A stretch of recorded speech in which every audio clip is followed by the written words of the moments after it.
Bonjour les amis, aujourd'hui une vidéo qui va porter sur la marche active, qu'elle soit avec des bâtons comme pour la marche nordique ou sans bâton. Dans cette vidéo, je ne vais pas parler ou très sommairement des bienfaits physiques que l'on connaît tous plus ou moins, mais plutôt des bienfaits psychiques et psychologiques. La marche, un médicament pour notre santé mentale, je vous dis tout ça dans la vidéo qui suit. Eh bien c'est parti mon amis, c'est parti mon couicoui. D'abord, nous sommes faits pour marcher. Nos ancêtres de la préhistoire étaient des nomades en fonction des saisons. Pour se nourrir, ils devaient marcher. C'est donc inscrit dans notre patrimoine génétique. La seule et unique chose à laquelle le corps humain est universellement sensible est la gravité. Et c'est ici que la marche devient intéressante. Plusieurs experts soutiennent que lorsque l'homme s'est mis à marcher debout en redressant la colonne vertébrale, il a considérablement augmenté les 3 facteurs permettant le développement et l'efficacité de son cerveau. Tout d'abord, si vous voulez vous mettre à la marche active, il est impératif de la pratiquer quotidiennement et au moins 30 minutes par jour, et ceci à rythme soutenu, c'est-à-dire que vous devez sentir l'accélération de votre cœur.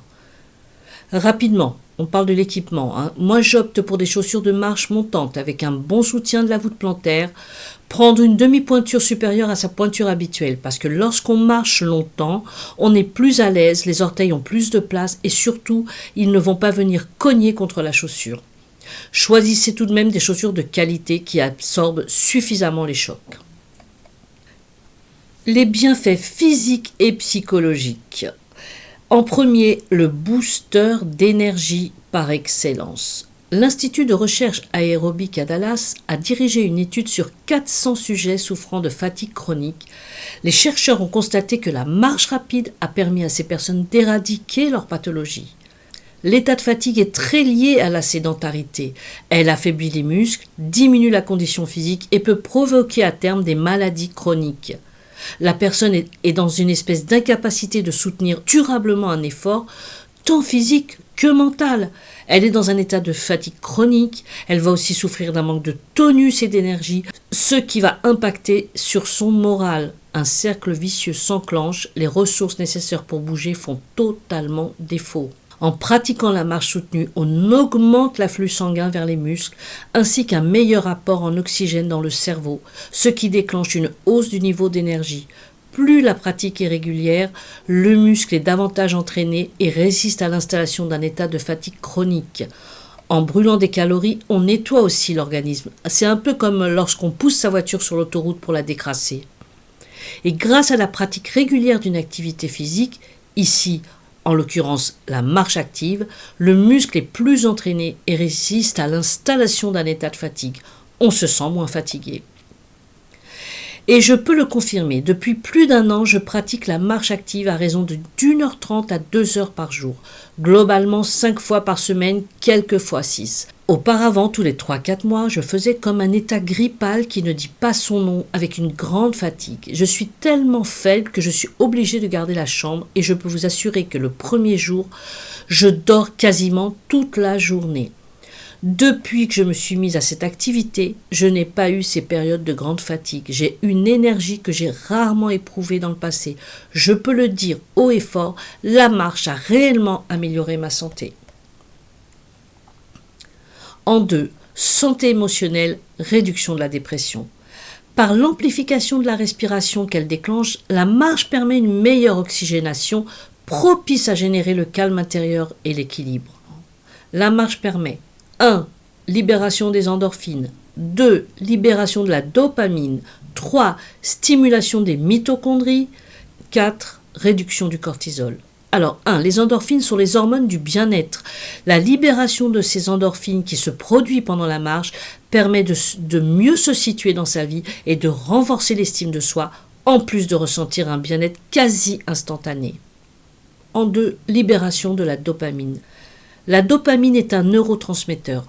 Ce sont des molécules chimiques qui sont fabriquées dans le cerveau et dont l'action principale est la diminution de l'anxiété, la diminution de la douleur, allant voire même générer une légère euphorie.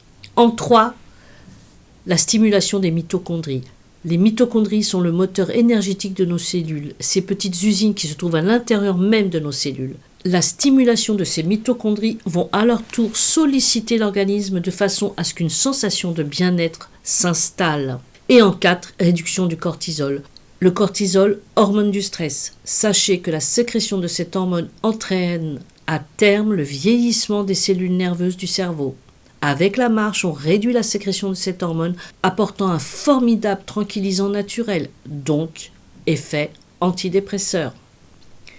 Il a été établi que 5 séances de 30 à 40 minutes par semaine suffisent pour commencer à se sentir mieux psychiquement. Par l'aspect méditatif de la marche active, on va avoir une nette diminution de la rumination mentale et des pensées négatives. Le rythme soutenu d'un pied devant l'autre, surtout dans des environnements où la nature est présente, va participer à apaiser nos émotions.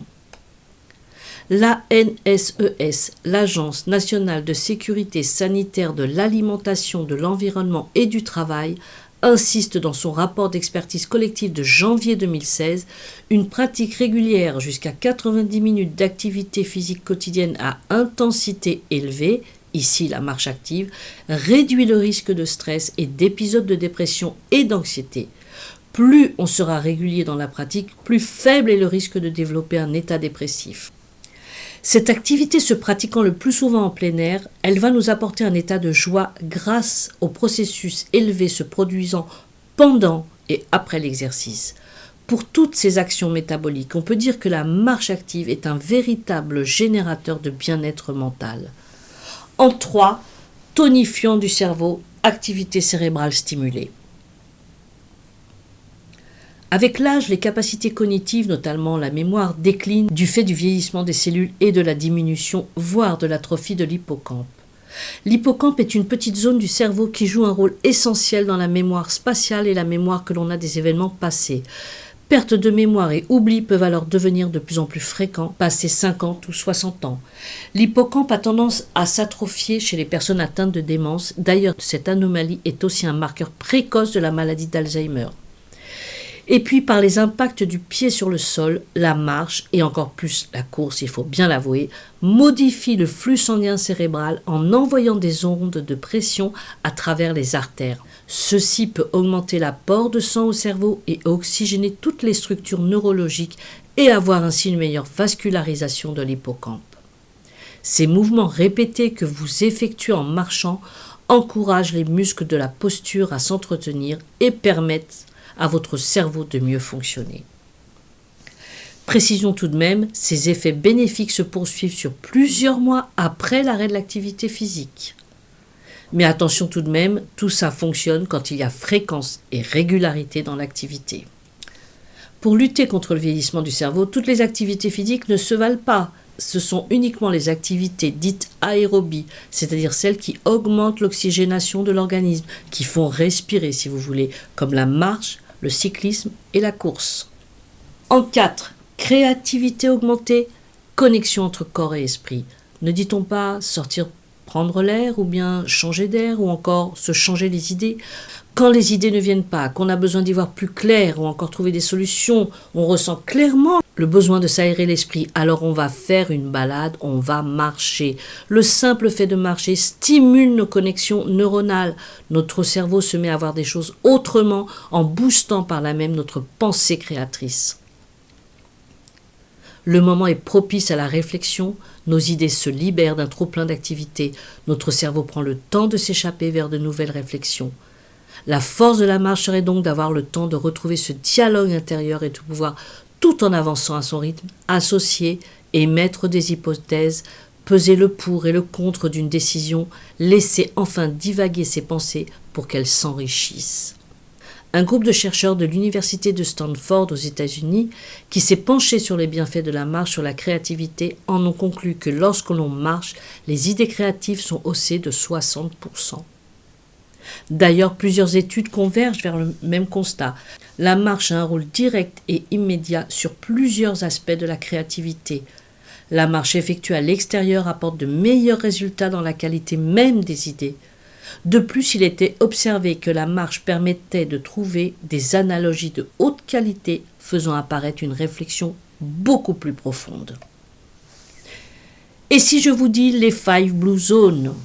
Sardaigne en Italie, Okinawa au Japon, Nicoya au Costa Rica, Loma Linda aux États-Unis et Ikari en Grèce. Ces endroits, c'est là où se concentrent le plus de centenaires. Leur point commun, la marche régulière et quotidienne. Et pourquoi pas essayer la marche pleine conscience? Voici quelques conseils. Concentrez-vous sur vos pas ou sur votre respiration comme lors d'une méditation. Faites le vide dans votre tête et lâchez avec votre quotidien le temps de la marche. Prenez le temps de contempler, de flâner, d'errer, tout simplement. Et puis rapidement, les bienfaits physiques. Donc la marche fait baisser la glycémie, les triglycérides, la tension artérielle, le mauvais cholestérol et augmente le bon. Marcher régulièrement favorise aussi le transit et la silhouette n'est pas en reste. La marche sportive dessine les abdos et muscle les cuisses et fessiers sans les gonfler. Elle nous fait aussi également transpirer, ce qui est bénéfique au corps puisque la sudation permet d'éliminer les toxines. Jouissance du temps, des lieux, la marche est une dérobade, un pied de nez à la modernité. Elle est un chemin de traverse dans le rythme effréné de nos vies, une manière propice de prendre de la distance et d'affûter ses sens. Extrait de l'éloge de la marche de David Le Breton. Et bien voilà les amis, cette vidéo est maintenant terminée.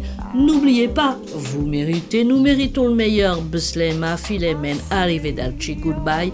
Ciao ciao les amis.